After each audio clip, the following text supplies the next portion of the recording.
The Canadian Bitcoiners podcast is just two guys and maybe a guest or two discussing Bitcoin, Bitcoin equities, and the related macroeconomic space. It's not meant to be financial advice, so please, if you're doing any investing after listening to our program, do your own research, do your own due diligence, and understand that any money you invest can be lost. The show is meant for entertainment purposes only, and we hope you enjoy the program. Friends and enemies, welcome back to the CBP. The usual, Wednesday night, Tuesday night episode here. We're drinking some sizzly waters, drinking some regular waters with Brent and Mark of the Two Stewards show. I got a diet water. Nice. Yeah. That's good. No spice in that one.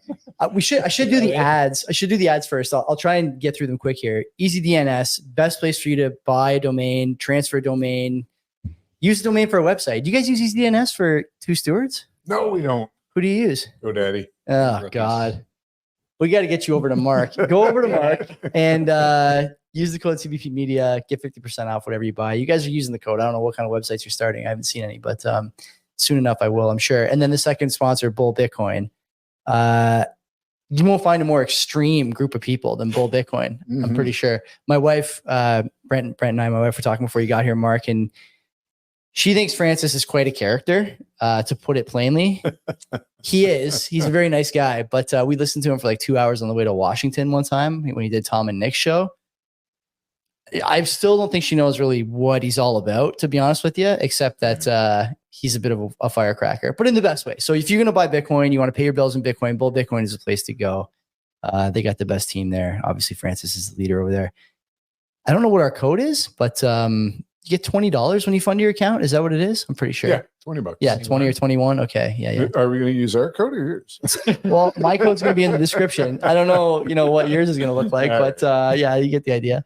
And head there, buy Bitcoins. Okay, so boys, first of all, thank you for making the trip. Yeah. Thanks for having us, dude. I love having people in the studio because it's a better conversation, especially with two other people. Like you have these guests.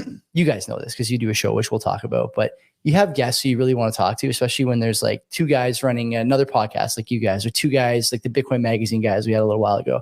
It's just easier to talk to people when they're in the room as opposed to, you got some latency, you got camera problems, you got this, you got that, right? So I'm glad you guys are here. Tell people, for those who don't know who you are, maybe like a little bit about yourselves, but also about the Two Stewards show, and then we'll go from there. So my name is Len. I think the latency is with your brain. Sorry, what? You go ahead, Brent. Are we live? You start. Yeah. Okay, so I'm Brent. Mark and I, we come from the real estate space, so that's kind of our angle. And we started a show called the Two Stewards Show. And our perspective is, we both have a faith background. We're Christians. And so we like to talk about kind of this whole scene, Bitcoin, economics, money from a Christian worldview. So that's kind of our bent. My background, I don't know. I'm from down the road from you. Yeah. And I came here. There was no tents, like you said.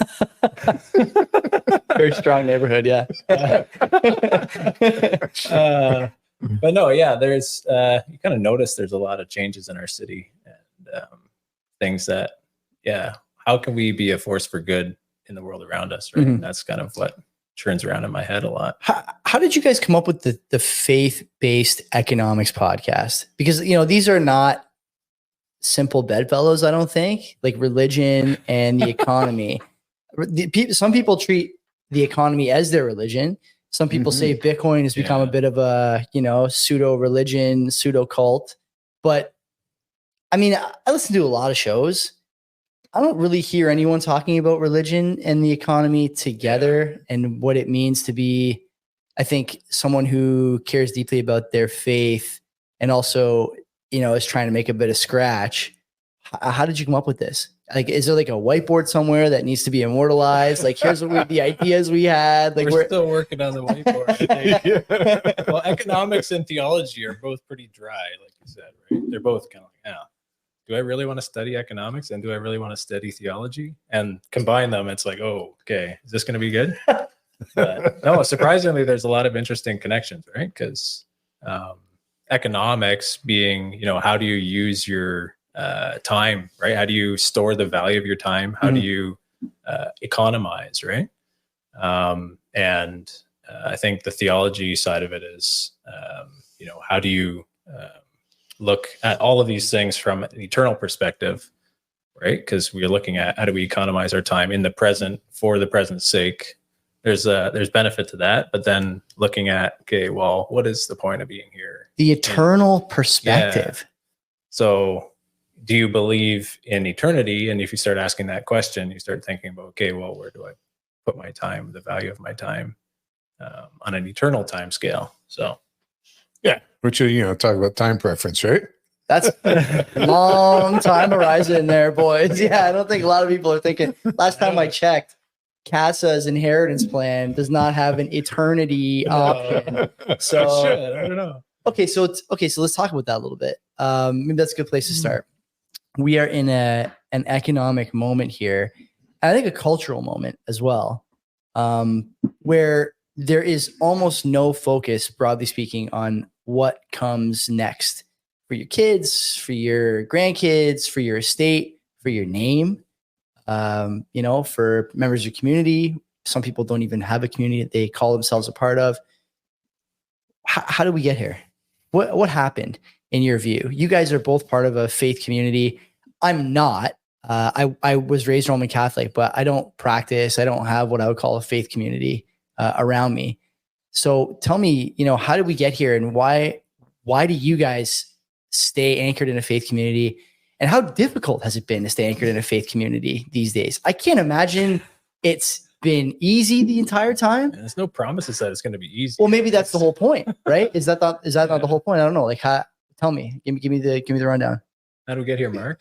I drove. No, I mean, it's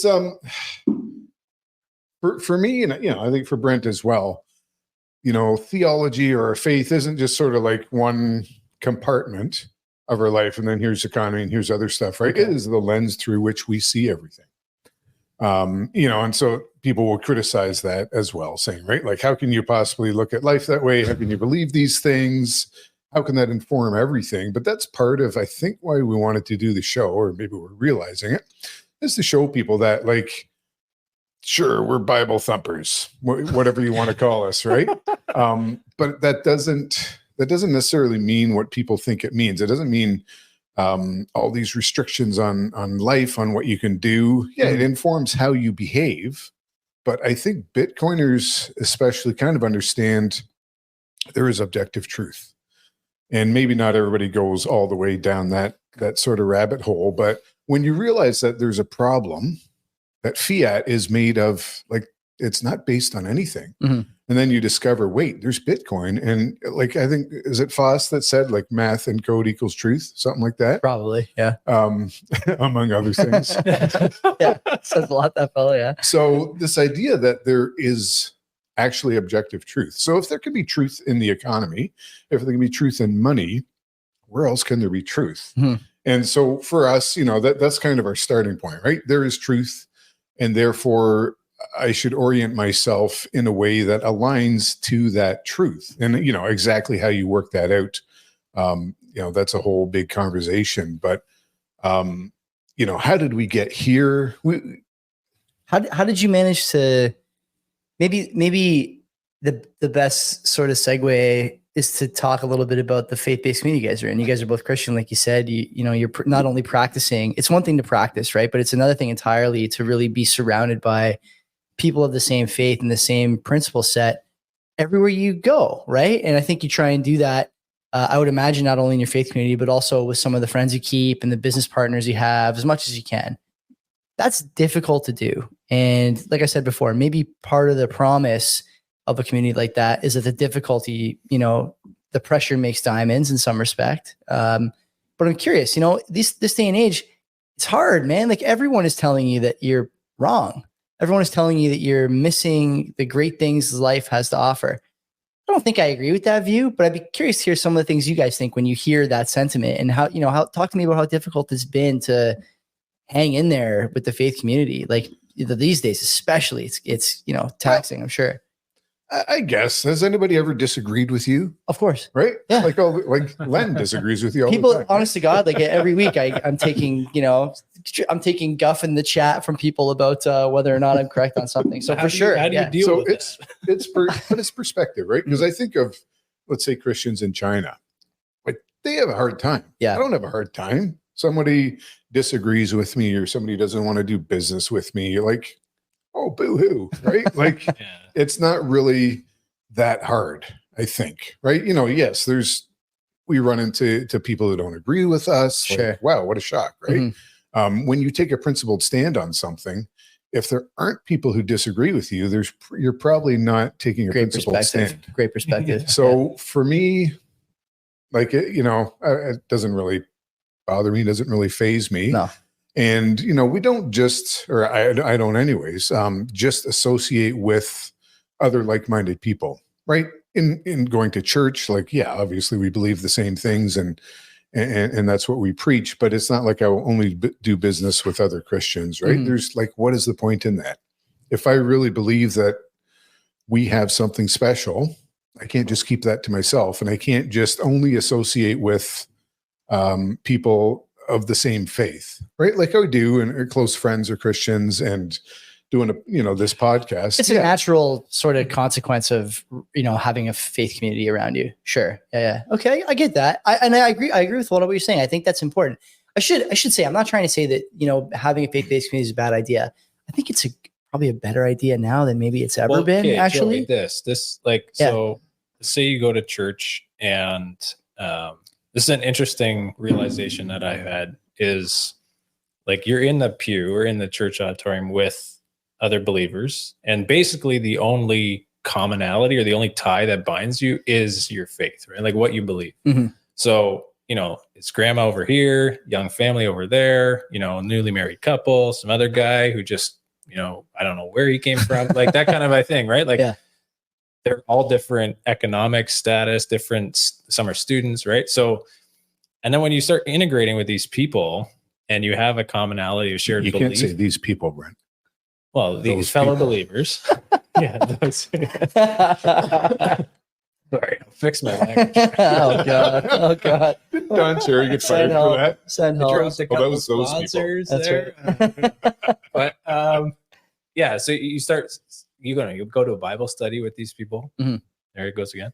And really the only thing that holds you together is your faith, but you learn like amazing things from all different, right? Like when other time in your life would you interact with people who are so diverse from you, right? Like you go to the gym, you're with other people who are athletic or like, conscious of their body. Yeah. You go to your sports game or you go to your whatever, right? Like every kind of category or activity you do in your life is really, you're with similar people with similar mindset, even if you go to work, right? Like everybody's there for the company and they do their thing, right? And so church is like a really interesting place. Like you said, okay, it could be hard to hold your faith, but it's actually really encouraging to see all these different people actually sharing the same faith and supporting you. Like, I don't know what I'm doing with my business, so I call up a 50-year-old guy who has like all the willingness to help me because he see where I was, right? And like that's one example of a way that you leverage the community to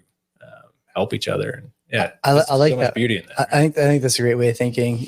One of the reasons I wanted to have you guys on, I listened to your show, maybe not every episode, but pretty close. And I'll be honest, I have a soft spot for it because I think that even though I'm not, like I said, in a faith-based community, I find the older I get, the more I see value in some of the stuff that 20-year-old me was just so reflexively against. Wait till you get to Mark's age.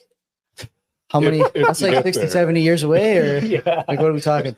No, but it's true, right? Like I think the one thing I would say, and I've said this to people before, it's kind of nice walking by a church on a Sunday and seeing everyone there. They know each other. They care about each other's well-being. I think broadly speaking, anyway, I won't say, there's probably drama in every church community too, but Full of sinners. you know what I mean? Like that's what you expect when you get a group of people together. The thing I think I would find value in is, the thing you guys are saying about one having a sort of a principled stance that it's like a pedestal that you're difficult to knock off of, you know? You find value in that, and it anchors you, and it gives you something through which to view the rest of your life. Even if that thing is wrong some of the time, you're going to do a lot better than people who are just operating by the seat of their pants all the time. And that's where everyone else is. The other thing is that, you know, a sense of community can shield you from a lot of the nonsense that we see in society, on TV, on the news. You know, I joke with people all the time that my wife is sick and tired of me, you know, sick and tired of hearing me talk about Bitcoin or whatever. But, you know, I have yours too. I know all of us are suffering the same fate here. But like the thing I always say is, like, it's funny to joke about that, but at the end of the day, there are people in your life you can talk to about things that matter to you that are completely, you know, perfectly juxtaposed with things you see on TV. Great example, you know, like this idea that Boeing had a plane, I guess, yesterday that, you know, suffered some turbulence. A 70-year-old guy died during the turbulence, had like a heart attack. 30 people hurt, 70 people died. CBC today, in their infinite wisdom, put out a story about how climate change is causing more deadly turbulence in the air.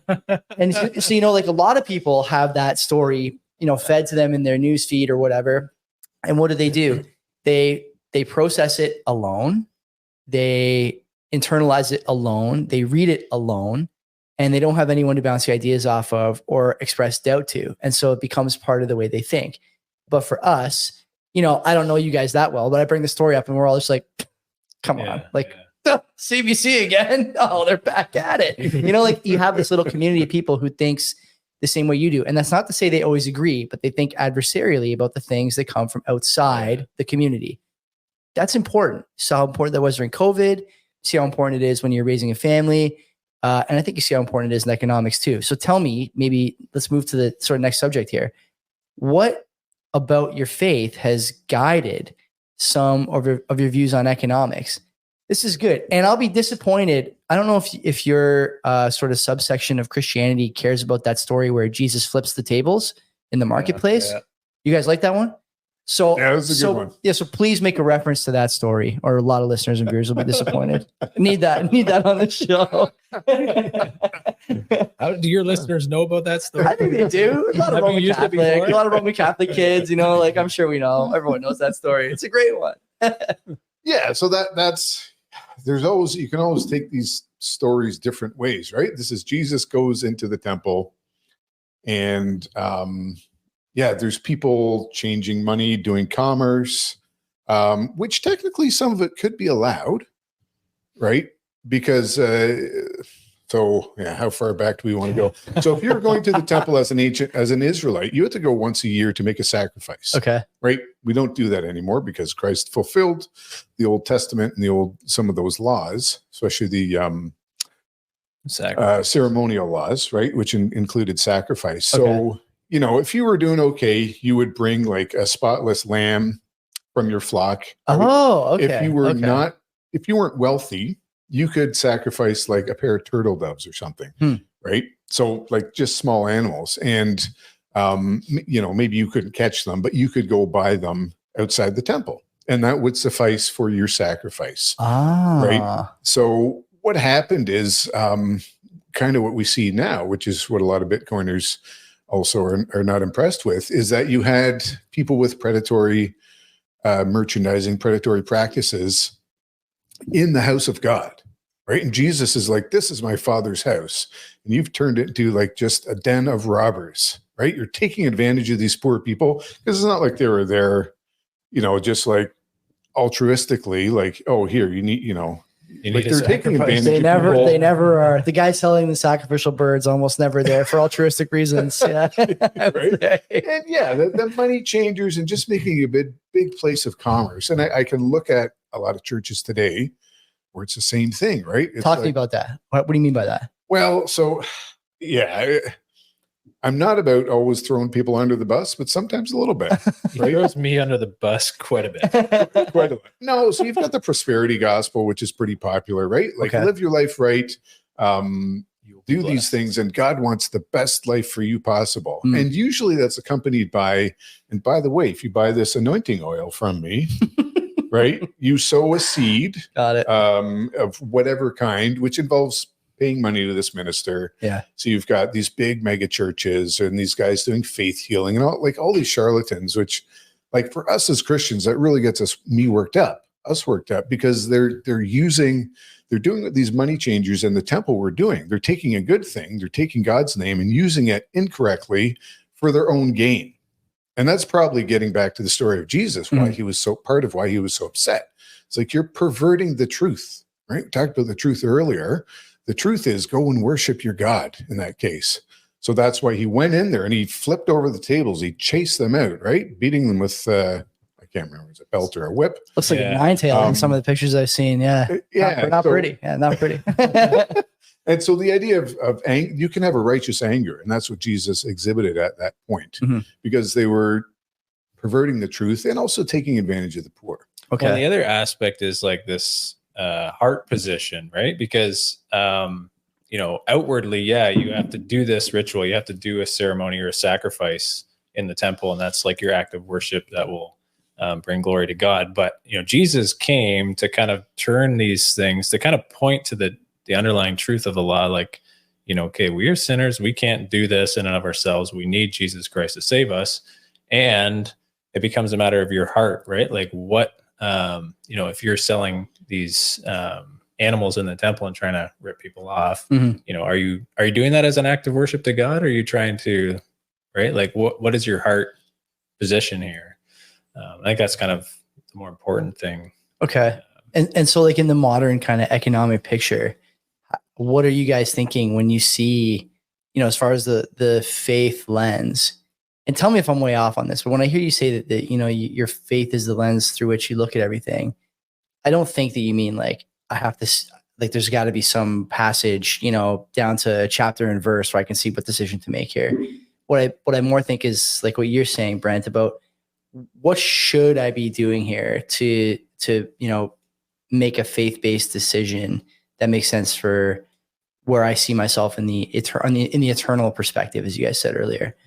What are you thinking about when it comes to stuff like, I don't know, you guys are in real estate, for example. I don't know what the Bible says about real estate. I have no idea. Maybe you guys don't think about it that much either. I'm not sure. But I think there's a lot of people these days who would say that, the people who own 100 different doors or whatever the terminology is, it's not really the Christ-like thing to do. People who own too much Bitcoin and are not willing to share it, it's not really the Christ-like thing to do. What do you say? Yeah. Is it? Am I wrong? It's Are easy they to wrong? pick a passage out of scripture. I think Mark said, like, take it out of context. Yeah. Right. And just apply like, well, you can't do this. And then just say, well, blanket statement, can't do real estate or can't do Bitcoin or whatever. Right. But yeah, you as Christians, we want to mine all of scripture and understand it well. Right. So you're daily trying to understand it better, come into a deeper relationship with God. And from that knowledge, that then informs all of these other decisions that you make in your life, right? So like, what is the beginning of wisdom? Or wisdom, where does wisdom come from? Knowledge of God, right? So if you want to make a wise decision, you have to know God. That's kind of plain and simple what the Bible teaches, right? Yeah. So come into deeper and deeper knowledge. It's kind of like, I think about Bitcoin, my Bitcoin journey and understanding, okay, well, you come across it, piques your interest and you're like, okay, let's look, like this is way different. What's going on, right? So the first thing I do is like read a bunch of books, listen to podcasts till my ears hurt, and then talk to my wife until she tells me Until she's done with it too. Yeah, right. But you try to figure out, like, get some understanding, right? And then from that you make an informed decision. It's like, well, do you want to hold it custody of your Bitcoin or not? Well, if you didn't do the research, well, maybe you make the wrong decision, right?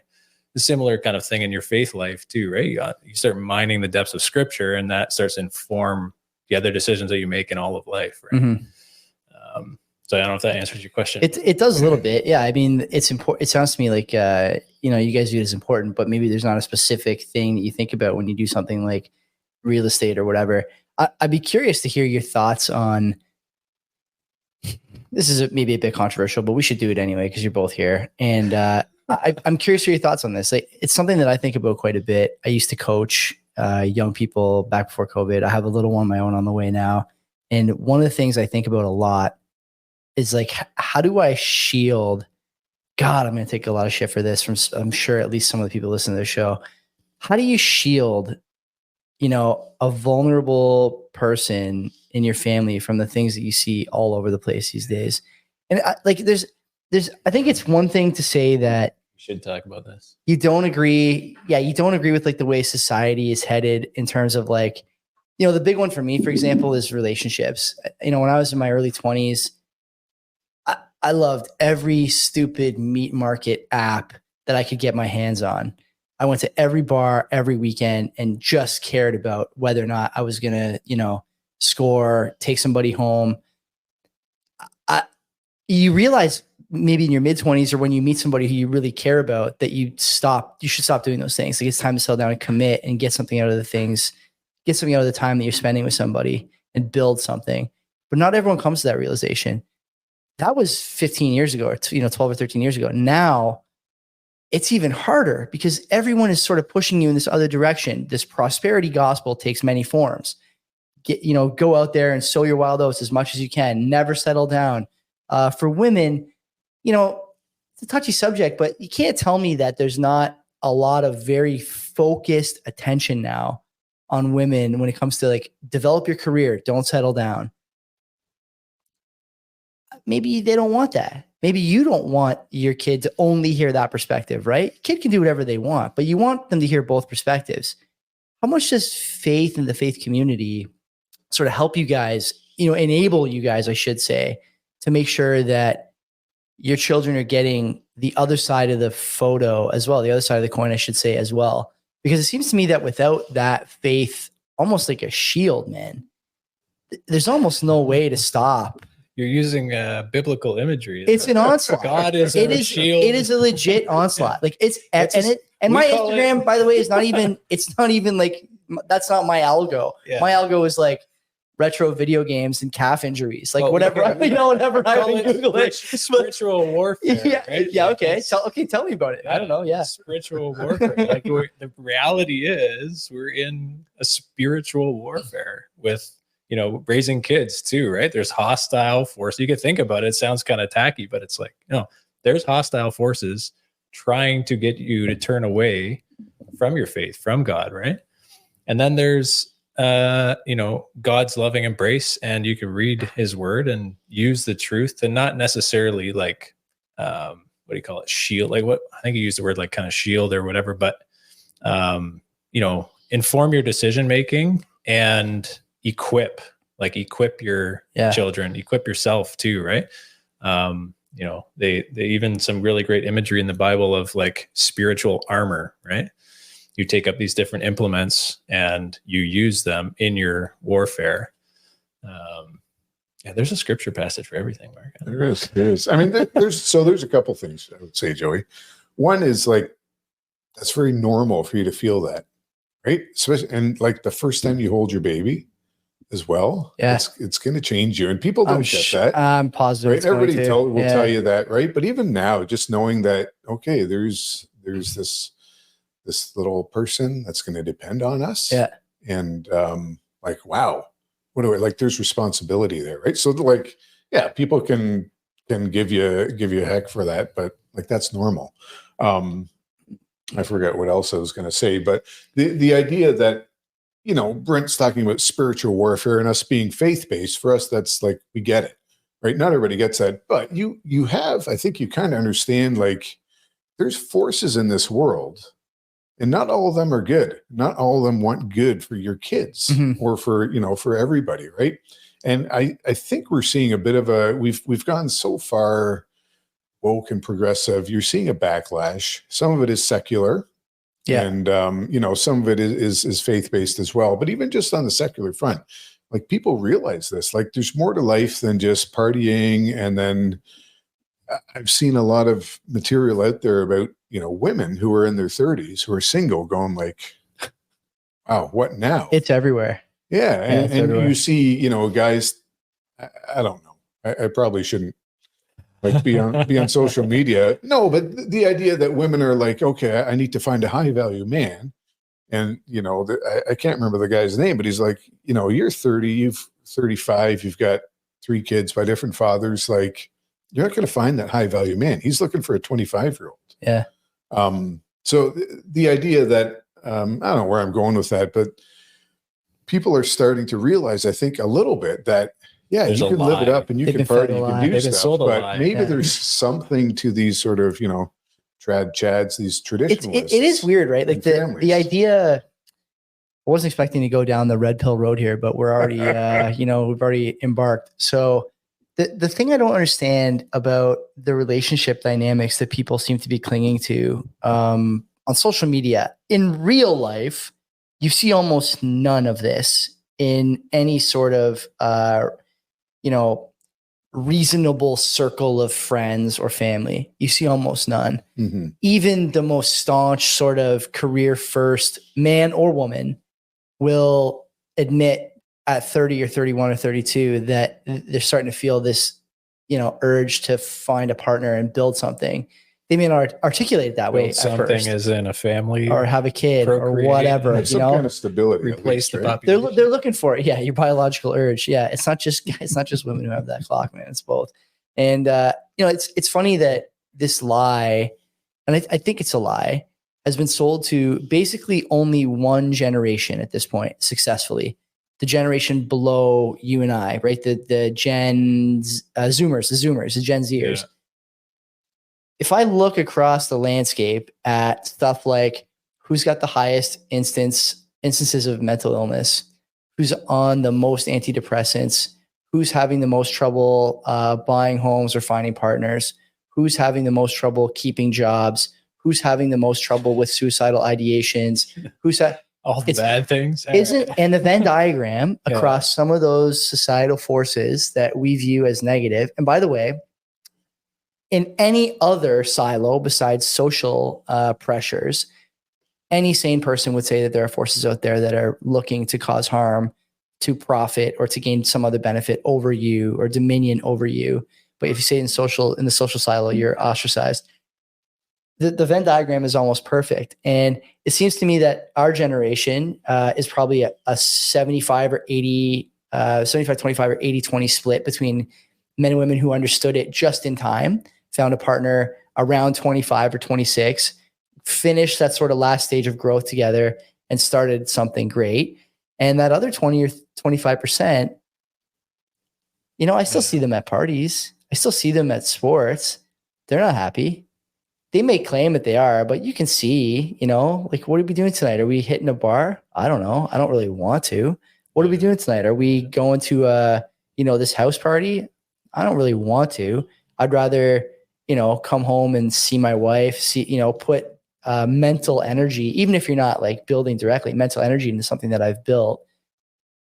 I don't know how you fix this in the broader community, because one thing we talk about on our show, and I've heard you guys touch on it. Go to church. There you go. It's honestly, you could sell me on that, I think, in a way that you definitely couldn't 10 years ago. Yeah. And I think that, you know, I wonder all the time how we fix this. From an economic point of view, the question I always ask is, how are a bunch of depressed, Adderall addicted 15 to 25-year-olds going to pay for the pensions here in Canada in 20 years? What's the plan?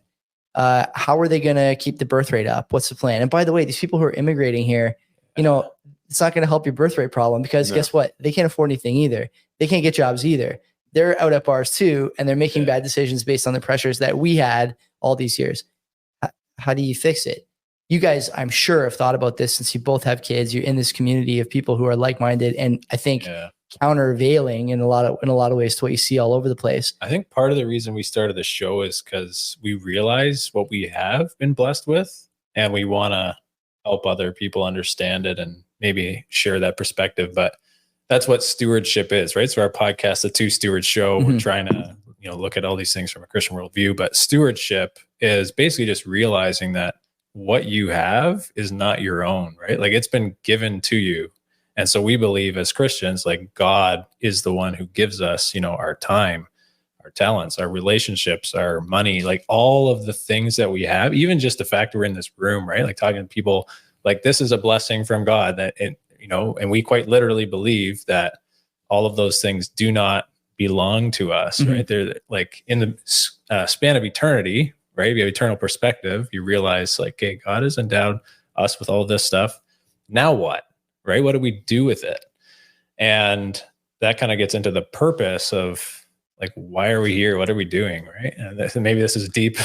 No, but it's important. You're going down a path that people. It's true, right? Yeah. They don't have to go down. Yeah. And so, you know, you asked a little bit earlier about kids, like, what do you do? How do you protect them? It's on my mind. Like, it's like a rush today? the last like few months, right? Like all of a sudden it's like something, it's not just hypothetical. You have to start thinking about it. Yeah. And like what happened to kids today, right? So like one thing, and I'm not a parenting expert or an expert on anything. No such thing, right? That's what everyone says. Yeah, exactly.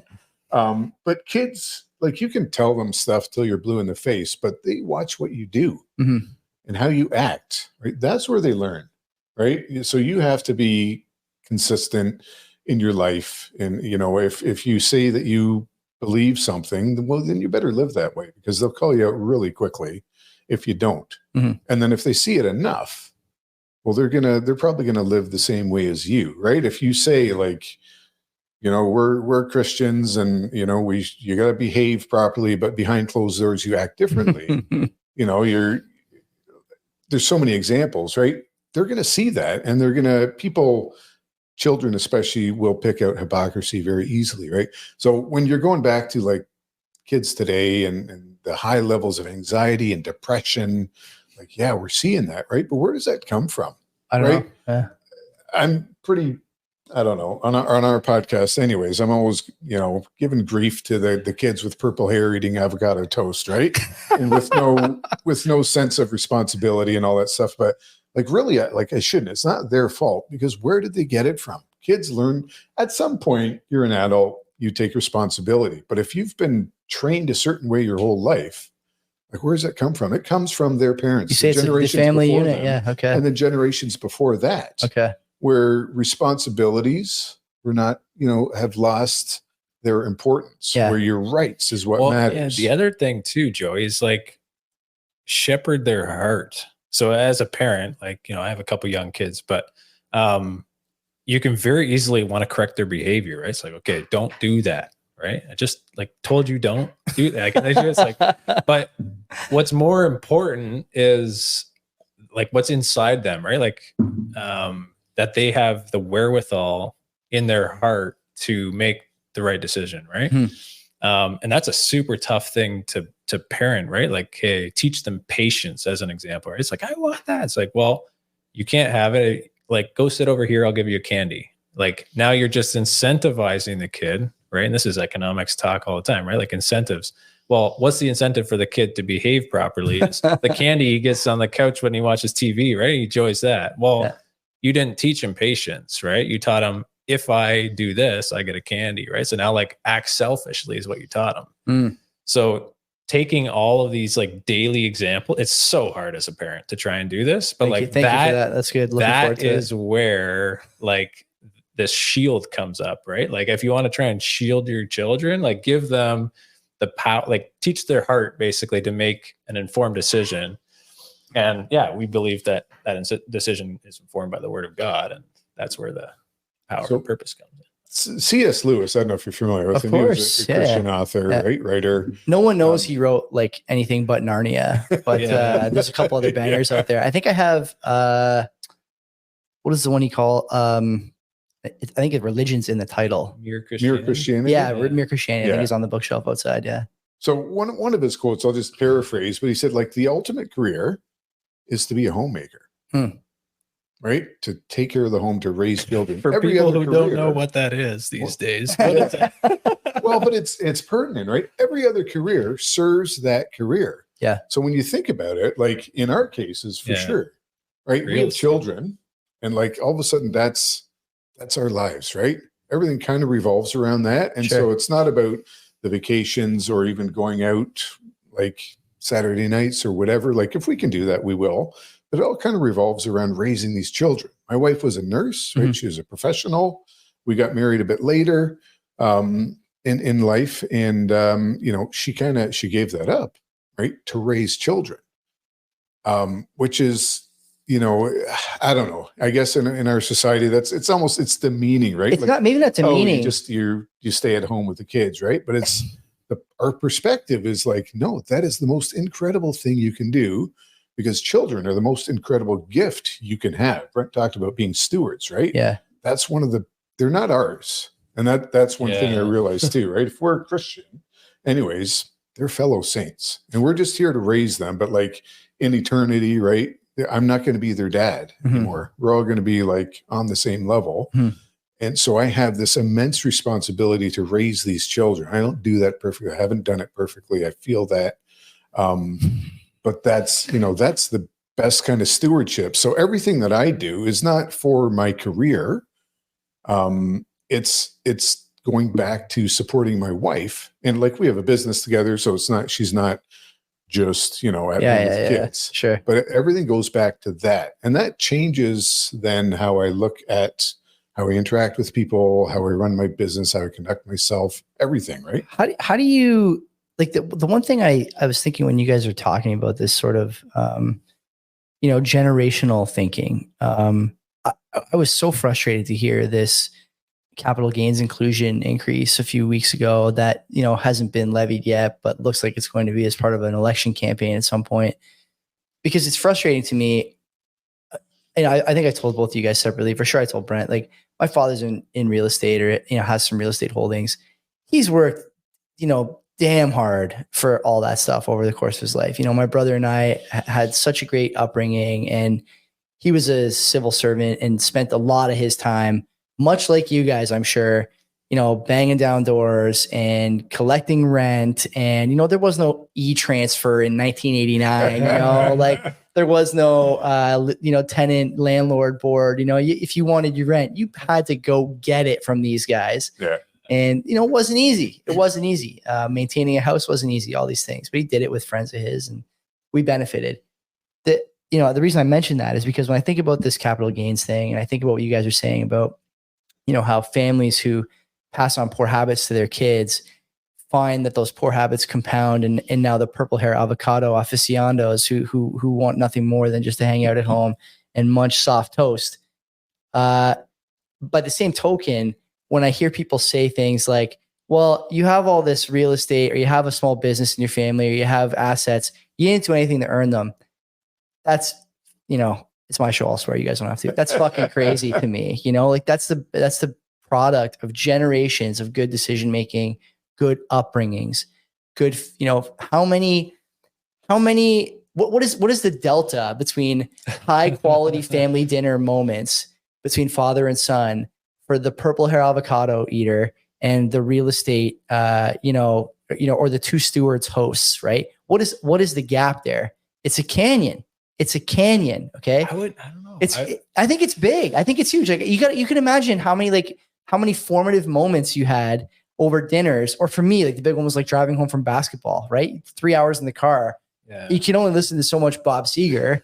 And so like, you gotta talk about something, right? The game was only 40 minutes. Okay. Here. He's got a great catalog on that guy. Sin is a great equalizer, right? Okay. So that's the other thing. Like, I could be some big wig guy with a lot of houses and like income and whatever, and family, intergenerational wealth. And like, I outwardly might have it put together, right? Mm-hmm. Drive a nice car, nice clothes.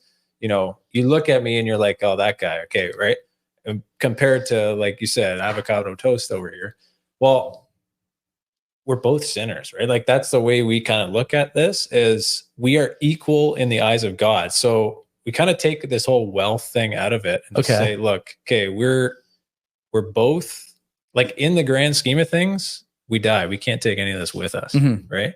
Like, what are we trying to do here? Like, we're trying to build up all this wealth so that what, right? Like, that's where it comes down to the why, like the undergirding purpose of everything we're doing.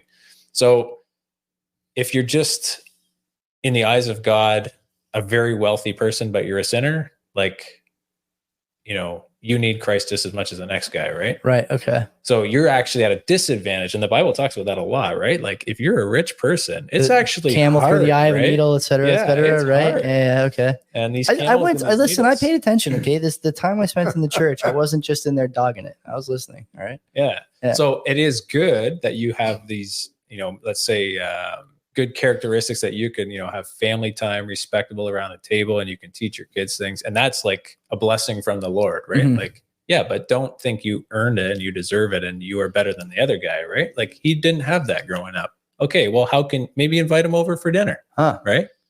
Teach him. Like, don't give him money, but teach him how to store Bitcoin. Like, whatever, right? And that's how you can have an impact. And that's what we're here for, to serve other people, right? So I don't know. Well, That's a good take. It's like a very selfless take. Yeah. An angle that obviously I did not express during my short diatribe there, but it's important that, to have that kind of thinking. That's something I got to work on for sure. Like instead of saying, well, okay, I have to protect myself from this, have not, what I should be saying is we're even on the most important plane. How can I help this guy get, Okay, think about Jesus. Wow, making inroads here big time Think on the about CBP. Jesus. Okay, yeah. So he was, like, he still is God. Yeah. So how much more perfect can you get? And, how much more glory can you get than being God? But he neglected all of that to come here. Yeah. Right. That's the Christian example. Like that's what we're trying to imitate and model. Right. Yeah. It's like, okay, we have all this stuff, but like, really, who cares? Right. Like put it all aside, humble yourself, serve. And it's such a simple truth, but where do you get the most fulfillment? I think you'd probably find like, maybe even just a hard day's work, right? Like you did a lot of stuff and you feel fulfilled, or like you help somebody. And it's just such a simple little thing, right? Like you feel great and it's a reward, right? You served somebody. I don't know. Yeah, no, that's essentially the Christian life is a life of service in every way that you can look at it. And with our kids, it's super hard to, not super hard, but it's something we've focused on, like trying to explain to them, like, you're not like, if you're fighting with your brother over a toy or something, right? Like, what's the right thing to do? And then you expand on that as they get older, right? But try and teach them about service. Little Johnny's 8 years old. No, but so you teach them, but you also have to model that. Yeah. And that, part of the podcast even as well is, how can we help other people? Like part of it is I just like the sound of my own voice. So, Dirty secret about having your own show. telling dad jokes.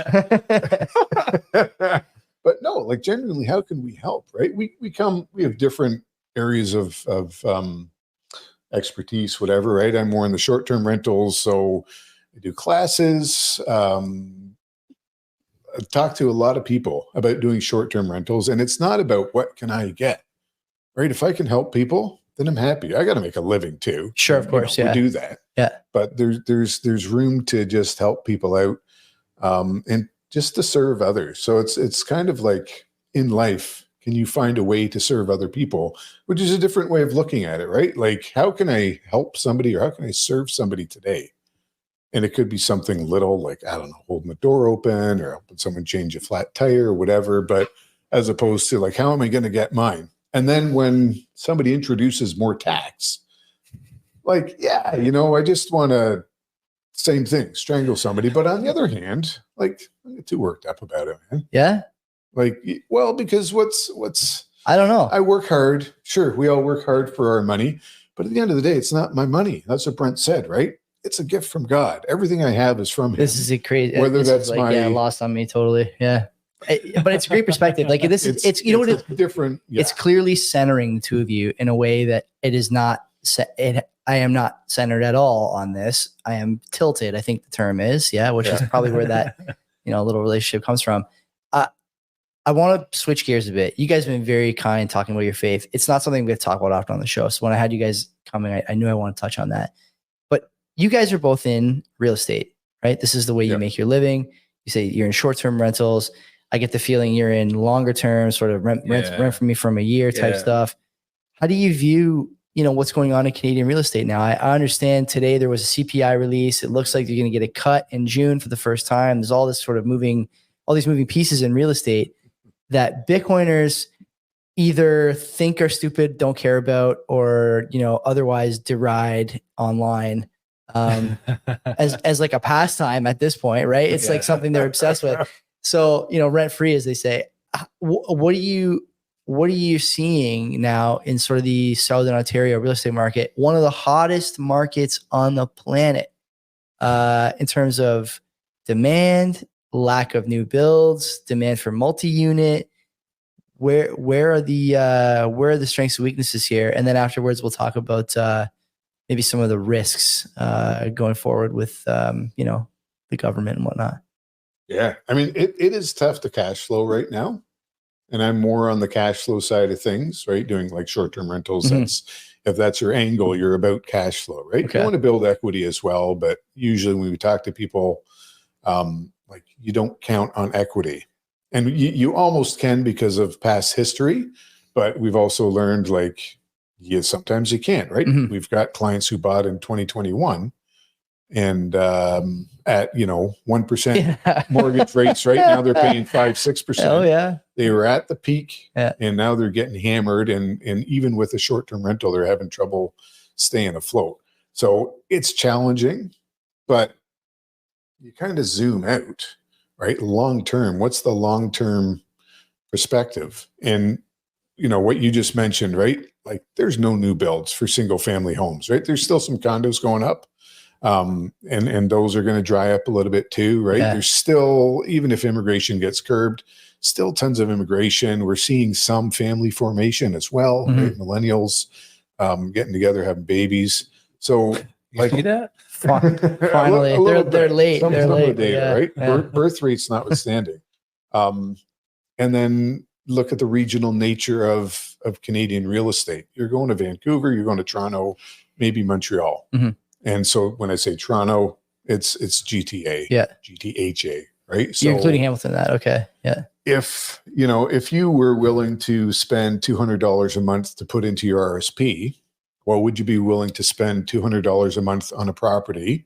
So now it's not cash flowing and it's going to cost you $200 a month, let's say. Would that be worth it? If it was worth, 3 times what it is now in 10 years, right? I think long term, and again, I'm not there, and we're actually personally, like we've bought in the States. That's where I just came back from. That's right. That's kind of what I'm looking at, but I think it's still hard to deny. Like Brent Moore works with people on the densification side, right? You have to be creative, and Brent can talk about that. But I think, and just in terms of holding real estate, like it will soon be out of reach for most people. Yeah, just to own a single family home. Yeah. So yeah, and that's kind of scary. I don't know, but it'll be culturally changing, right? Especially in this area, for sure, for younger people, and just to kind of wake up and say, I'm not going to be able to buy a house, so unless like all my buddies get together and we all share a room, kind of thing. But we're kind of on the long-term rental side, but more on the intensification, right? So a lot of the time when you're buying property in this area, like in the GTA, to make things make sense as an investment, we have to add dwelling units. We have to intensify the property, do something to it, right? That's just extra doors, dwelling units. Yeah. Okay. So how can you generate more revenue with the same amount of land, essentially, right? So kind of ask that question and then get creative within the zoning bylaws and the regulations, right? And figure out where you can push the limits the most. Yeah. To get. Yeah. And we try and focus on producing quality housing, right? Because you can add dwelling units, but they're cheap. The thing that concerns me is, like, I don't have real estate in this investment. I have my, the roof over my head, and I don't really have any desire to move out of like Bitcoin into real estate, for example, or like out of my TFSA into real estate. This is a good framing. This $200 a month, $300 a month in your RSP.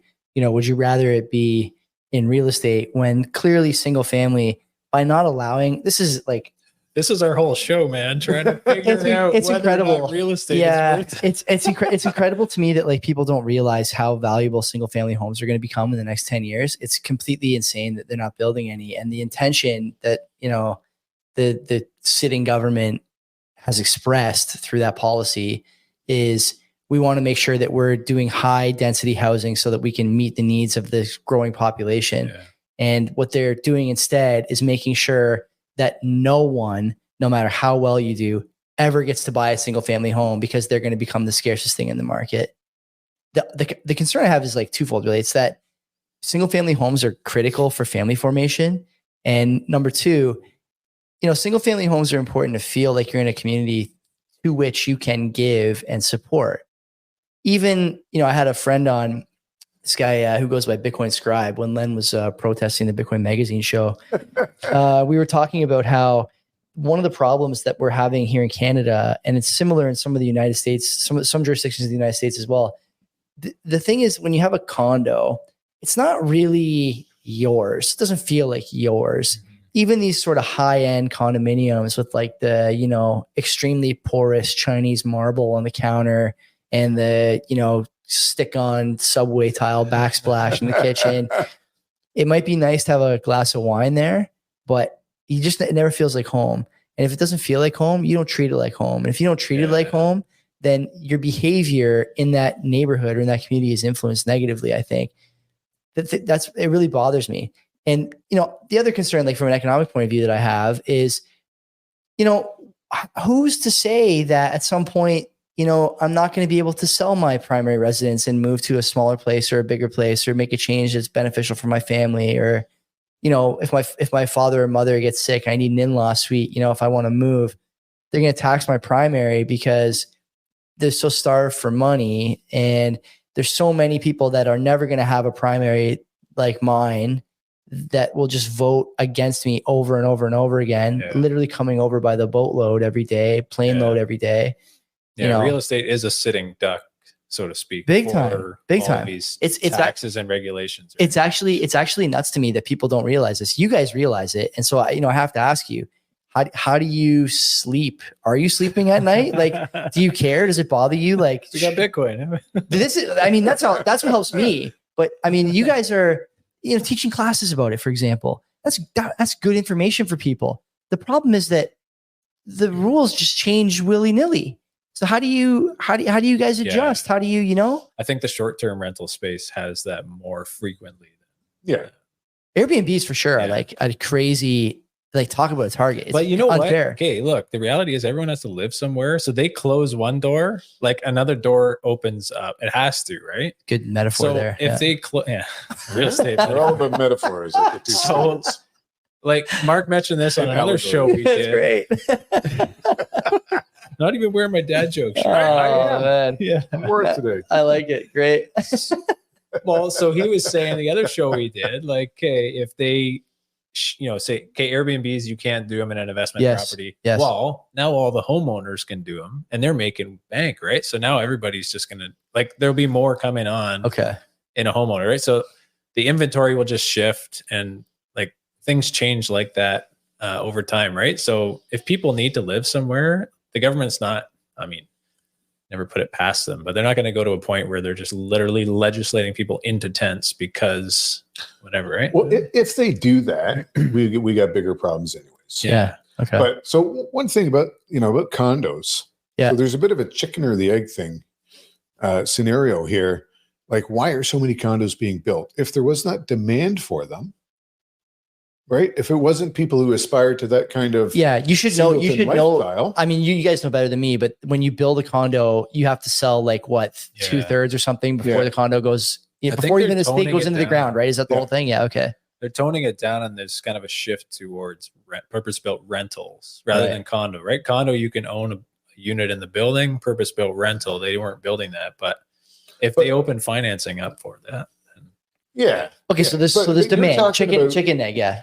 Well, but you're talking about like it's so hard for people to, you need to have the single family homes so that people are open to family formation. But like, I don't think people were, right? Maybe people are thinking about it more now, but I think if there wasn't that demand for this kind of lifestyle asset, right? This kind of home, if there was more demand for single family homes, maybe they would have been built more, right? That's a great term, lifestyle asset. Yeah. For condos.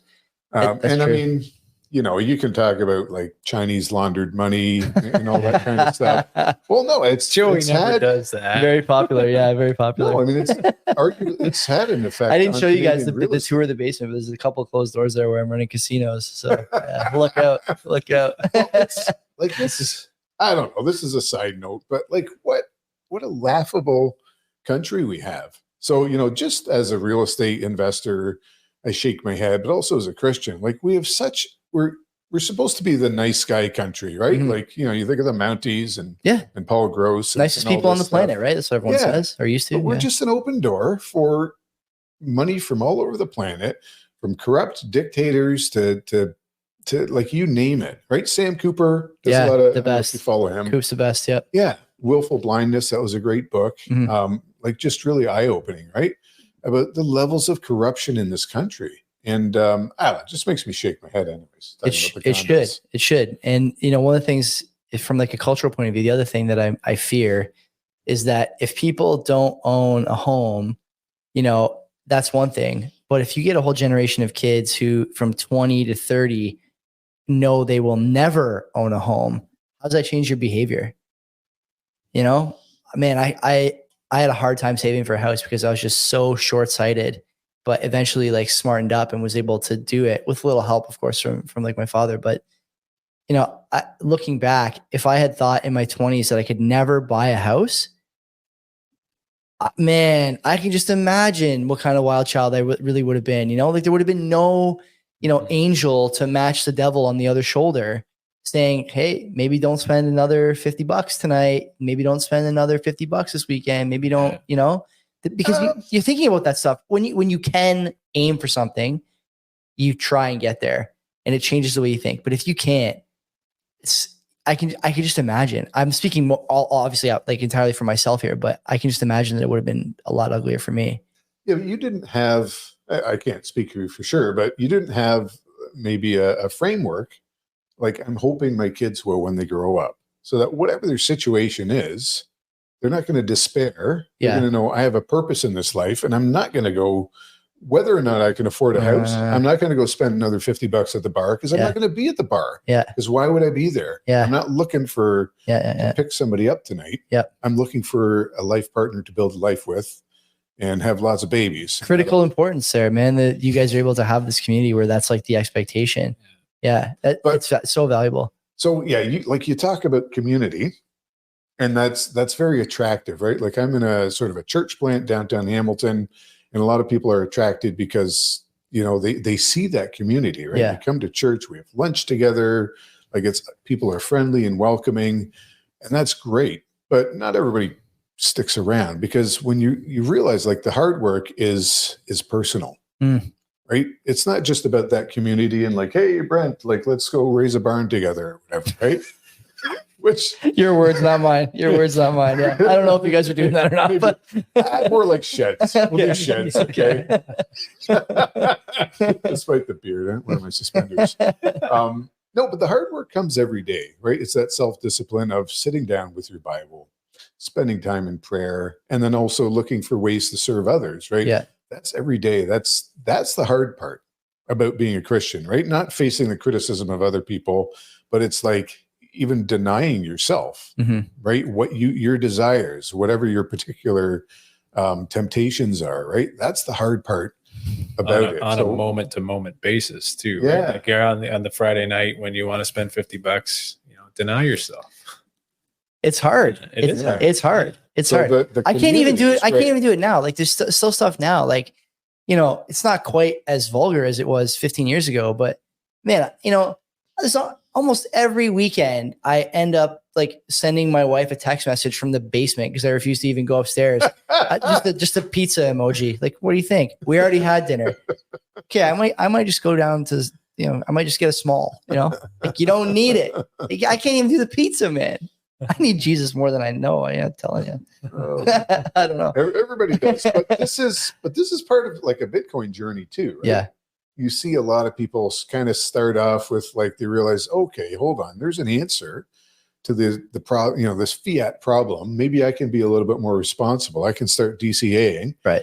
and I can have money that actually like is worth something. I can save up. So, okay, hold on. What else can I change in my life? Right. And usually it's nutrition. Yeah. Right. That part didn't get to me yet, but I'm working on it. You're early. Yeah. Right. But all these things that it seems to be a common progression with Bitcoiners, because you realize like, okay, and maybe to your point, right? When there is something to look forward to, that can change your attitude as well. For sure. Where you're like, okay, you know what? I should take care of my body because I want it to last a long time. Yeah. I'm not just worried about the weekend. Yeah. And it's kind of so on and so forth. Do you guys think religion is a gateway to, or sorry, Bitcoin is a gateway to religious living? Can it be? So, I mean, yeah, to be honest, I hope so. Okay. It can be. Okay. Right. Well, so this is our goal, right? Like we have a show and we talk about money and real estate and Bitcoin and having, getting married and having babies, all this stuff, Yeah. right? But, the ultimate goal, like I said earlier, if I think I have the greatest gift ever, it would be really selfish and really cowardly of me not to share that and not to want it for other people. Mm-hmm. And that doesn't mean I can force it on them, but at least tell other people about it. So that's kind of my hope, is that we want to talk to Christians about Bitcoin because we think that it's sound money based on biblical principles, right? There's some truth to it. But I also want to tell Bitcoiners about Jesus, right? You've discovered there is truth. There is objective standard in the world. And guess what? Here it is, guys. Now, this is my, I realize not everybody agrees with that. But this is my take. This is our take on that. Like, yeah, there is truth. And as awesome as Bitcoin is, like when you die, that's it, right? There's no Bitcoin heaven. Yeah. But there's actually a heaven. There's actually a new heaven and a new earth where you can live. Right. And that's infinitely better. So, I'm passionate about Bitcoin, about politics in Canada, and like I get worked up about stuff. Yeah. But at the end of the day, it doesn't really, really matter, right? When you look at like 80 years versus infinite eternity loop of time. Yeah, eternity. Yeah. What really matters?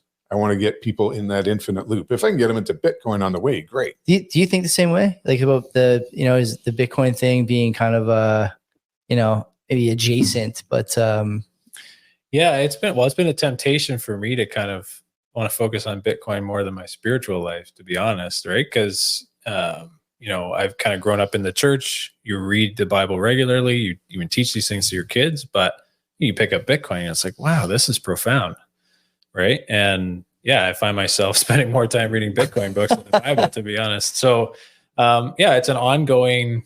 I think the Bitcoin term is rabbit hole, right? Yeah, like we're constantly learning this stuff and finding similarities, like even just the one, like you're a Bitcoin evangelist, right? You took it upon yourself to like in your spare time, tell people some kind of like you make money illness, maybe doing it, some mental illness. Really, you're doing it. Still bad.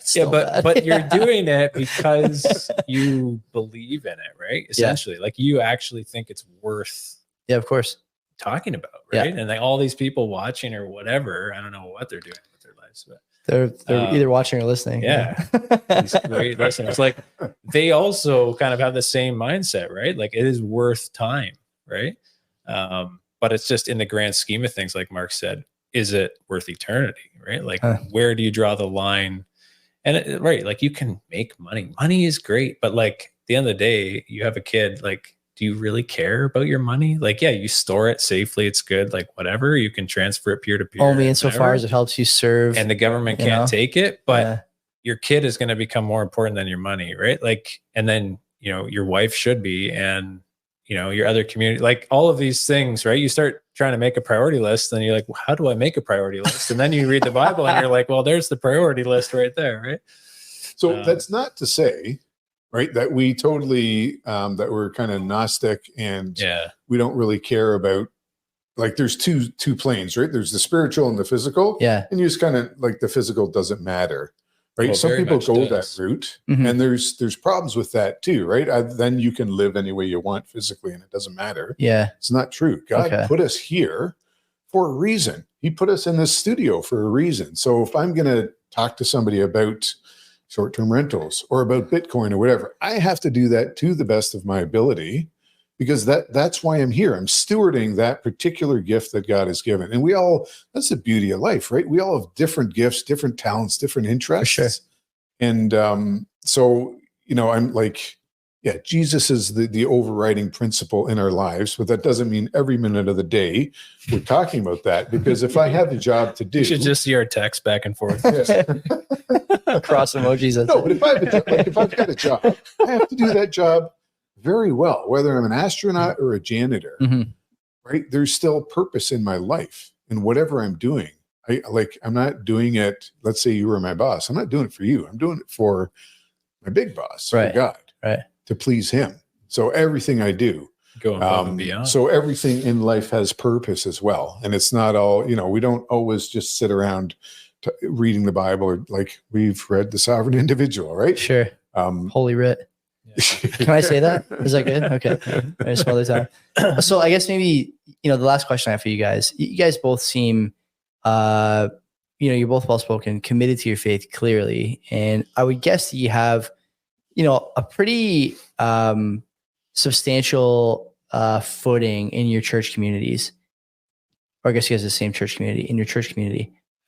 How has the reaction been from, the congregation of which you're both a part to your, I don't know, obsession, maybe too strong a word, but yeah, like how do they feel about you guys hopping on the mics every week, every 2 weeks, whatever it's been, and saying like, hey, here's what we think about this and that. And, has there been like a lot of pushback on the idea that people should be saving in Bitcoin, using Bitcoin, thinking about Bitcoin?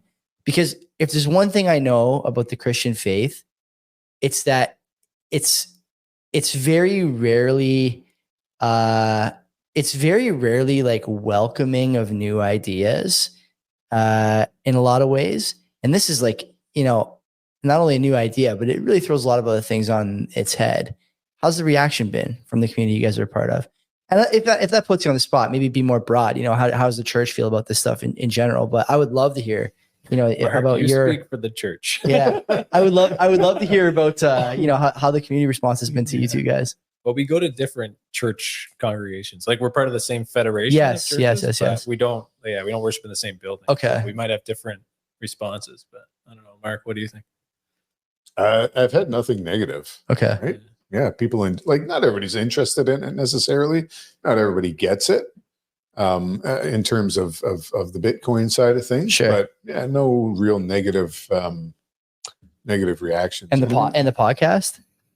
Yeah, no, I've had people listen and they say they enjoy it. Right? Maybe it's just the dad jokes. I don't know. But, trust me, that's not what people are sticking around. Okay, I'll tell you that right now.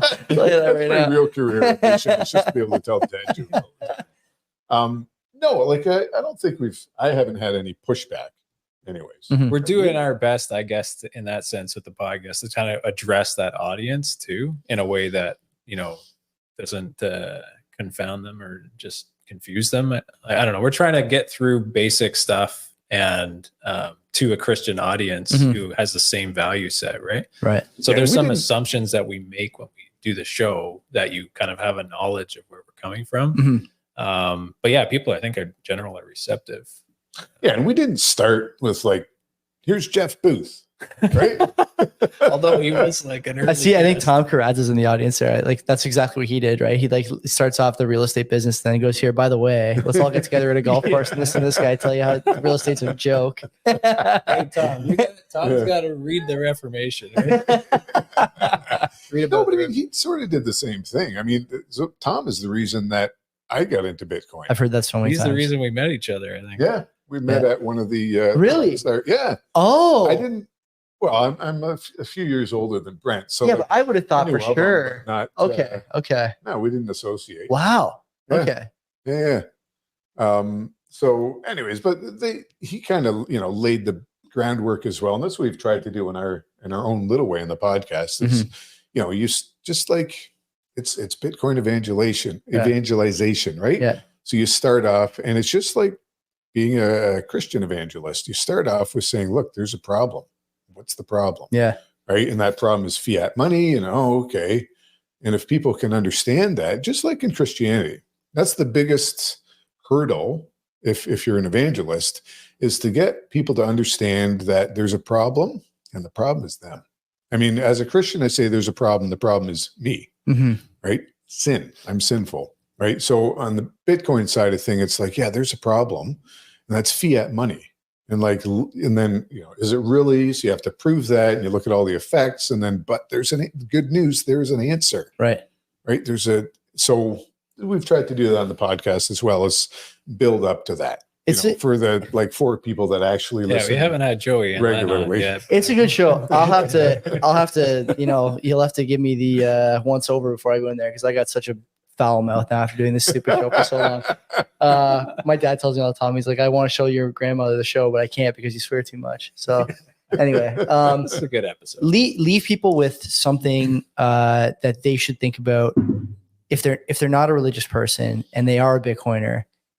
Leave them with words of wisdom here that, you think makes sense for you guys, something that's helped you guys out, that might help them out. Because I think a lot of people, even in Bitcoin, coming to, being at the conference on the weekend, one of the things I hear all the time, and I feel this way too, the need to be in the room with people who understand what you're thinking and understand you, much like you guys assume when you're talking to somebody, they at least understand the Christian lens. A lot of times when I talk to people, I assume they understand that, the fiat is garbage lens. They don't. Man, is it ever frustrating. Yeah. And I found that over the years, my group of friends has grown so small to people that, are the closest thing you can be to blood without being blood, and people who understand the basics, the building blocks of everything else that I think. Not everyone has the community that we have.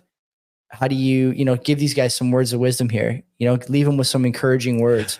Well, I mean, so it can be hard. So as a Bitcoiner, right, your circle shrinks, you said. Yeah. Oh yeah. Because people don't understand that there is a problem, right? Fiat money, what do you mean fiat? It's just money, right? It's just the Canadian dollar. I know. People don't get, and if they don't get that, they will never, they have to overcome that. So you'll never get there. So for us, from a Christian viewpoint as well, right? People don't get it. We can tell people about Jesus till we're blue in the faith, and we can tell them about sin and redemption and all that stuff. Just try and live. I don't do a good job of this, but try and live in a way that if I have a relationship with you, that you kind of see oh yeah, this is what you say, and you actually believe it, and that's what you do. And maybe the door is open to have a conversation later. Maybe, because most people in Christianity, and I think in Bitcoin, don't come into it strictly from a research point of view. Some people do, and some people for sure have come into Bitcoin oh, I realize there's a problem. But a lot of it's your friend told you. Yeah, I'll look into. That's a good point. Right? That's a good point. Yeah. It's the same for Christianity, right? Most people don't come into it because they've researched and they know there's a problem and there's something missing in their life. Some people, yes, but most people, it's based on relationships. Yeah, people they know that they've gotten to know over time. That's a great point. Yeah. So the only wisdom I would have, which is not much, but for Bitcoiners, right? If you understand there's truth, then just reflect on the nature of truth. Is truth just related to the economy, or is there a universal truth that permeates the whole universe? Yeah. And if it does, then what does that mean? Is there good? Is there evil?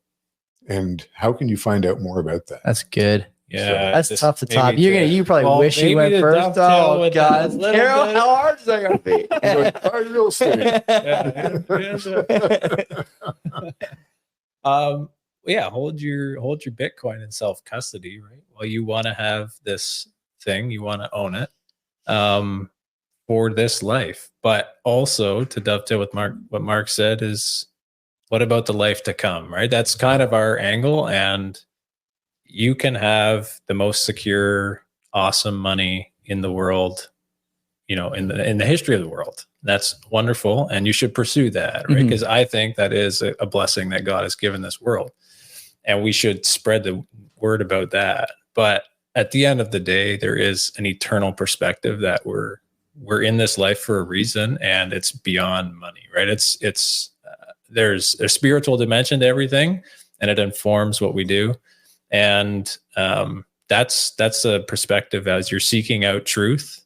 if you find truth in money, that's great. You find truth in other aspects of your life and pursue that deeply. And you'll be blessed, not in this life necessarily, but are you looking for blessings in this life when 80 years, how many years got left? Yeah. Right? If 80, 85, if you're lucky, right? Yeah. Generally. You will be disappointed if you're seeking after gain in this life, right? I think so. Look to the life to come. That would be my kind of good advice. That's good. That's good advice. Okay, so Two Stewards Podcast, everywhere you get your podcasts. Is it?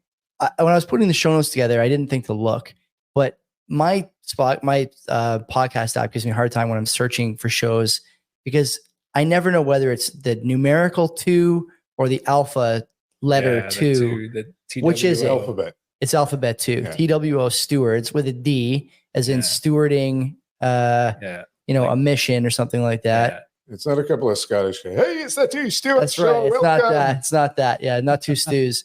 And you guys have had some great guests. You had I was listening to the one with Gideon, which you guys parked the mic, I guess, 15 feet away from. It was a last minute thing.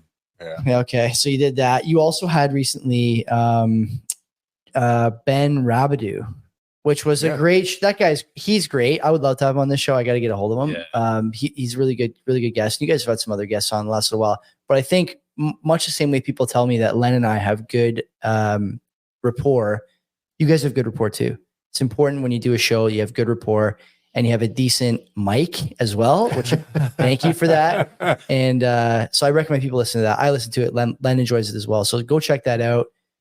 Brent and Mark, you guys have been great. Thank you so much for stopping by the studio. Yeah. And I hope to do it again sometime. Yeah. Let's go check out the other rooms in this house.